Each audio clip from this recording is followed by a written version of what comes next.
Hello welcome back to our channel mixie blogs 2.0. So అందరికీ ఈరోజు అయితే ఒక చిన్న బ్లాగ్తో అయితే నేను మళ్ళీ ముందటికి వచ్చాను. భక్తులు కోరికలు కోరుకోగానే వెంటనే తీర్చేసే అమ్మవారి దగ్గరనైతే మనం ఉన్నాము. ఆమె ఎవరో కాదు, చాలా పవిత్రమైన చాలా శక్తి గల తల్లి శ్రీ రేణుక ఎల్లమ్మ తల్లి గుళ్ళో అయితే మనం ఉన్నాము. ఇది ఎక్కడుందంటే భువనగిరిలో ఉంది. భువనగిరి హైదరాబాద్ నుంచి 45 కిలోమీటర్ల దూరంలో హైవే పక్కనే ఉంటుంది ఈ గుడి.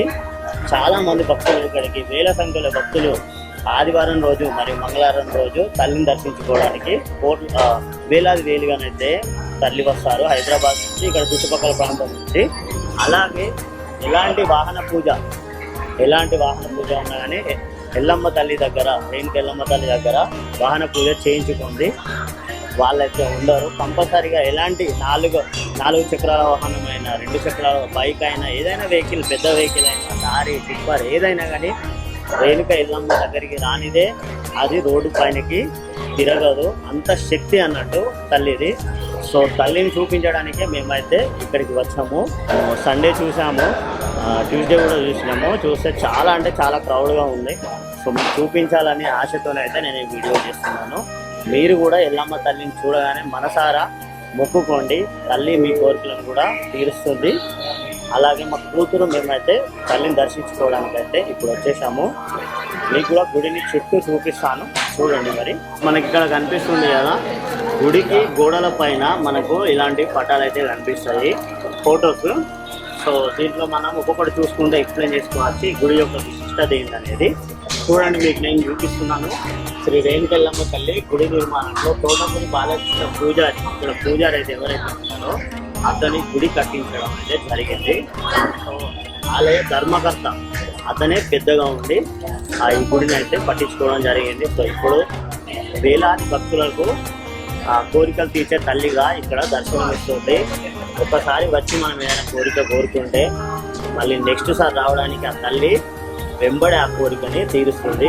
సో అంత పవర్ఫుల్ అనమాట. మీరు కూడా తల్లిని చక్కగా వేడుకోండి. మీకు ఇంతకుముందు గుడి వ్యవస్థాపకులు అని చెప్పాను కదా, ఇతనే వారు తోటకూరి బాలకృష్ణ గారు, భువనగిరి శ్రీ రేణుక ఎల్లమ్మ గుడి వ్యవస్థాపకులు, ఆలయ ధర్మకర్త ఇతనే అతను. సో ఆ తల్లిని ఇక్కడ వెలిసింది, తీసుకొచ్చింది ఇతనే అన్నమాట.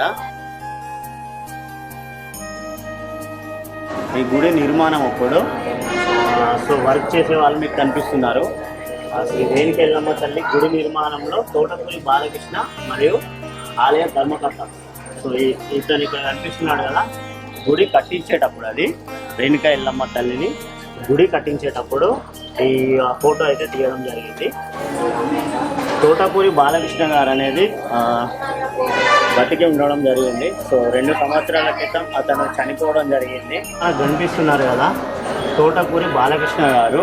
సో ఇక్కడ ముడుపులు కట్టుకొని తల్లిని వేడుకుంటే కనుక వెంటనే ఆ తల్లి కోరికలు అనేది తీరుస్తుంది.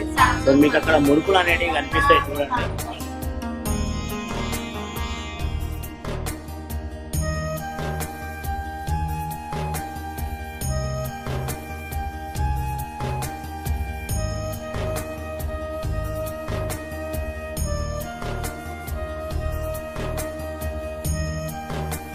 వెనకాల కనిపిస్తున్నాయి ఏంటంటే అమ్మవారి బోనాలు అనేటివి జరుగుతాయి కదా, ఉత్సవాలు. సో అప్పుడు అనేటి వీటిని డెకరేట్గా ముందు ఉంచుతారు. సో ఇవన్నీ ఒక రూమ్లో అయితే పెట్టి ఉంచున్నారు. ఇక్కడ శివుడు కనిపిస్తున్నాడు మీకు, శివుడు, పార్వతి ఇంకా గణేశుడు ముగ్గురు ఒకటే జాగలో మనకు కనిపిస్తున్నారు. దాని ఇంకా కొంచెం పాత విగ్రహాలు అనుకుంటా, రేణుక ఎల్లమ్మ తల్లి, పరశురాముడు వీళ్ళంతా కనిపిస్తున్నారు.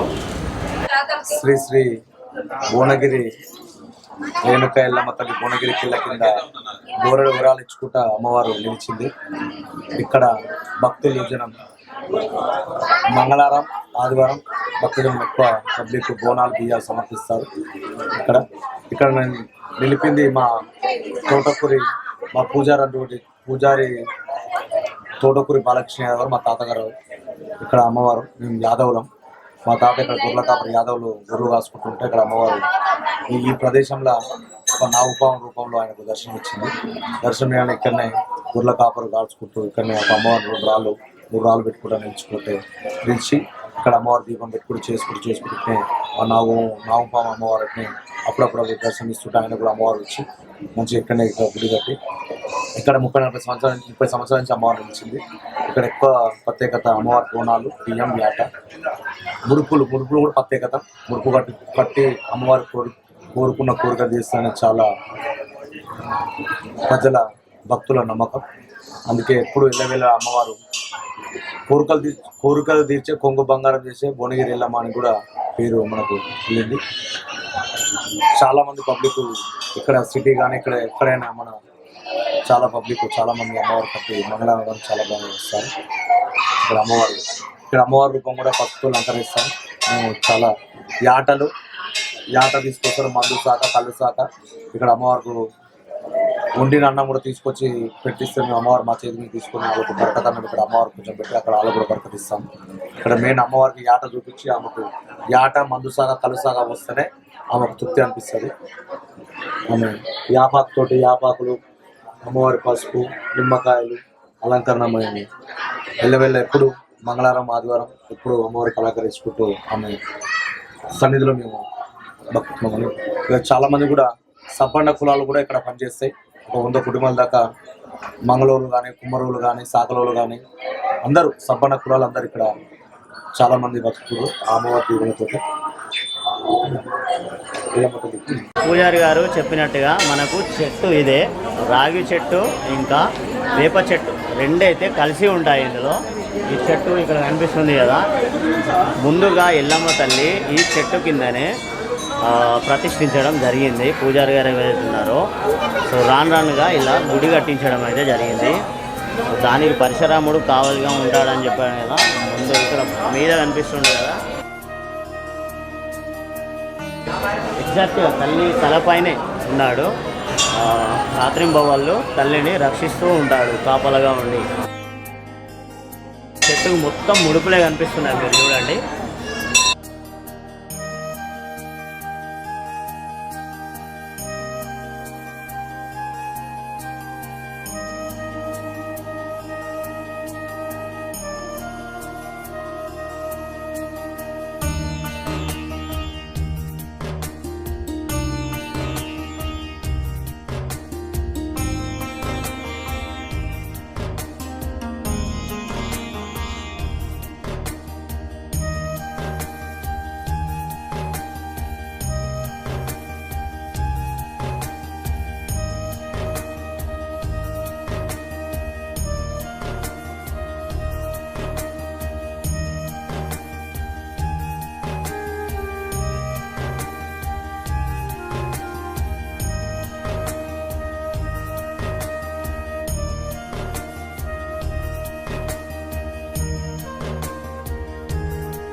ఎల్లమ్మ తల్లిని దర్శించుకోవడానికి వచ్చిన భక్తులు ఎవరైతే ఉన్నారో వాళ్ళు ఫోటో దిగడానికి ఇలా తల్లిని అలంకరించేది ఇలా పెట్టడం జరిగింది. ఇక్కడ కనిపిస్తుంది కదా పుట్ట, ఈ పుట్టలా కూడా డిజైన్ చేశారు.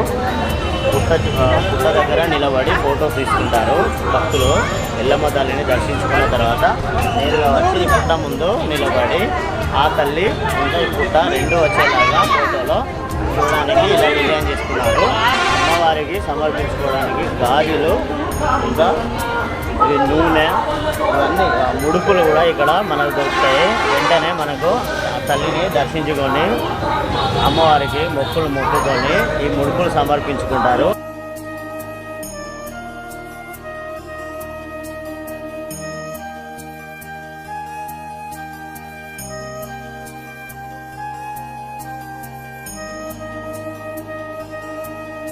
సో మీకు చెప్పాను కదా నేను, అమ్మవారి ఆలయం అయితే నేషనల్ హైవే 163 నుంచి అయితే మనకు రోడ్డు పక్కనే మనకు కనిపిస్తుంది.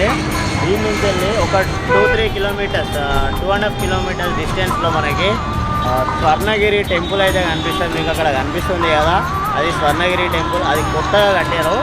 సో ఆ టెంపుల్ కూడా నేనైతే బ్లాగ్ చేద్దామని అనుకుంటున్నా. ఇంకా భువనగిరి గుట్ట కూడా ఉంది దగ్గరలో, కాకపోతే నేను అదైతే షూట్ చేయలేను ఎందుకంటే అది చాలా ప్రమాదకరంగా ఉందైతే విన్నాను. ఫ్యామిలీతో పోయి నేనైతే రిస్క్ చేయలేను. దాంట్లో ఎక్కడానికి మెట్లు ఉడుదుడుగులో ఉన్నట్టు నాకైతే కొంతమంది చెప్పారు. సో అలాంటి రిస్క్ అయితే నేను చేయలేను ఫ్యామిలీతో. మీకు చూపిద్దామని స్వర్ణగిరి టెంపుల్ అయితే ఈరోజు ఈవినింగ్ టైంలో ఒక బ్లాగ్ అయితే చేద్దామని అనుకుంటున్నాను. నైట్ టైంలో ఇంకా చాలా బాగా అనిపిస్తుంది అని చెప్తున్నారు. వీలైతే కనుక day time and night time రెండు వీడియోలు షూట్ చేయడానికి ట్రై చేస్తాను. అంటే రెండు నైట్ టైం డే టైం ఎలా ఉంటుందో మీకు చూపిస్తే మీకు కూడా బాగుంటుంది చూడడానికి. అండ్ ఎలా ఉంటుందని మీకు కూడా తెలుస్తుంది. అంత బాగుందంట గుడి. సో ఆ గుడిని కూడా చూపిస్తాం మీకు. సో ఎల్లమ్మ టెంపుల్ అయితే మీరు రేణుక ఎల్లమ్మ టెంపుల్ భువనగిరిలో ఉన్న రేణుక ఎల్లమ్మ టెంపుల్ అయితే మీరు దర్శించుకున్నారు, మీకు నేను చూపించాను. సో తల్లిని చూశారు కదా ఎలా ఉన్నారో. తల్లిని చూడగానే మీరు మనసులో ఎలాంటి కోరికన్నా కోరుకోండి. ఎందుకంటే కోరికలు తీర్చే ఎల్లమ్మ తల్లి తను ఎంతోమంది లక్షల భక్తుల కోరికలు తీర్చింది. అందుకనే ఇంత ప్రౌడ్గా ఉంది. చాలామంది భక్తులు వచ్చి అందుకనే తల్లిని వేడుకుంటారు. సో మీరు బ్లాగ్ని చూసి ఆనందించారైతే అనుకుంటూ నెక్స్ట్ బ్లాగ్లో నేను మళ్ళీ కలుసుకుంటాను. థ్యాంక్స్.